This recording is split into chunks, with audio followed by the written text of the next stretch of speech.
Welcome back. Everyone wants a few quick weight loss tips, right? It is. Right? Our next guest has some you could try on this morning. That's right. Dr. Mehmet Oz, seen there, talking to Richard Simmons, is celebrating his 100th show tomorrow. The doctor is in answering our questions about weight loss. Good morning to you. Good morning. It's great to have you live in the studio.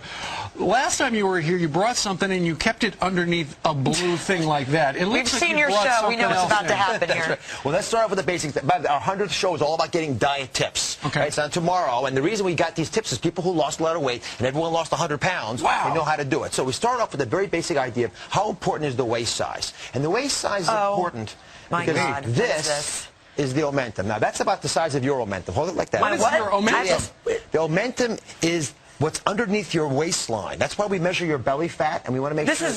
This is real? That's real. That's a pot belly. Yeah. Let me show you. If you've got 2 extra inches, so the average female should have about a 32.5-inch waist. Average guy, 35-inch waist. Okay. But if you've got 2 inches extra, Jeez.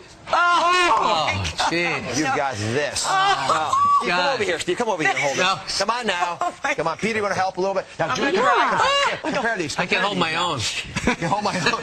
So I want to be very visual. Normal waist size, 2 inches extra. And if you're 4 inches extra, 6 inches, you just double this, quadruple this. Oh, my goodness. Where do you get something like this? Now, Just take it out of... These come from cadavers. Oh, my God. And the reason that we feel so passionately about explaining this to people, I'm going to put this over here, is that I don't want you to take your gloves off. Okay. I don't want folks walking around thinking, hey, belly fat's just this little thing that if I could deal with it, it'd be fine. So I want everyone to take a measure. Okay. Right? No, Put it around your waist. No. Yes, We're yes, not yes. doing that. No. And you Peter, you're fit. I You take the look great. 5th. I'm not doing Okay. that. What's your waist Look at size? Dr. Oz. He's got a 20-inch waist. No, for that's God's sake. impressive. A 33.5-inch waist. Oh, nice, Now, here's Steve. you want your height to be twice your waist and no more. So if you're, how tall are you? 6. I used to be 6'1", but I'm shrinking. 6 feet. Let's say 60. 6 times 12, 72 inches. Half of that's 36 inches. So your waist size has to be lower than that. So I'm at 33. I'm 3 under. Exactly. Now, I was in Dallas at that All-Star game, so I was doing some television on FAA, and they call it the Dunlap. And I said, what does that mean? Because I fat Dunlap over my belt.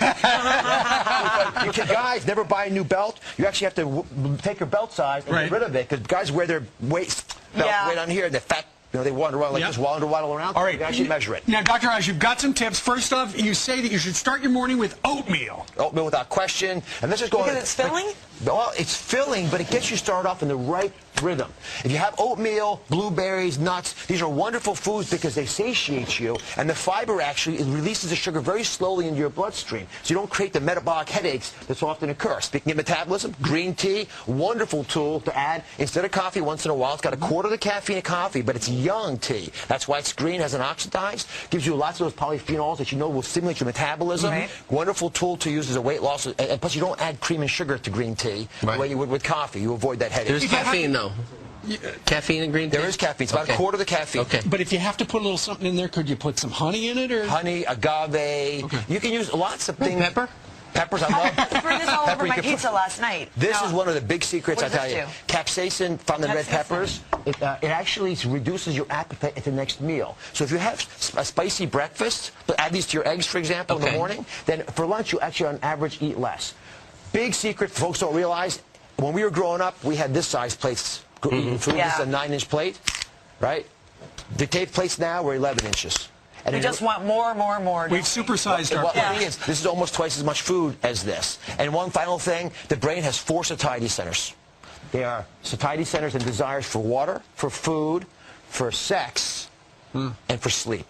He's looking at the sex comments. I was thinking about the sleep. So if you don't have enough of one of the other ones, you're going to crave more food. You don't get enough sleep, for example, which you often don't do on the show. That's right. You're going to crave carbohydrates. And by the way, being intimate with the people you love is a great way of skipping a meal.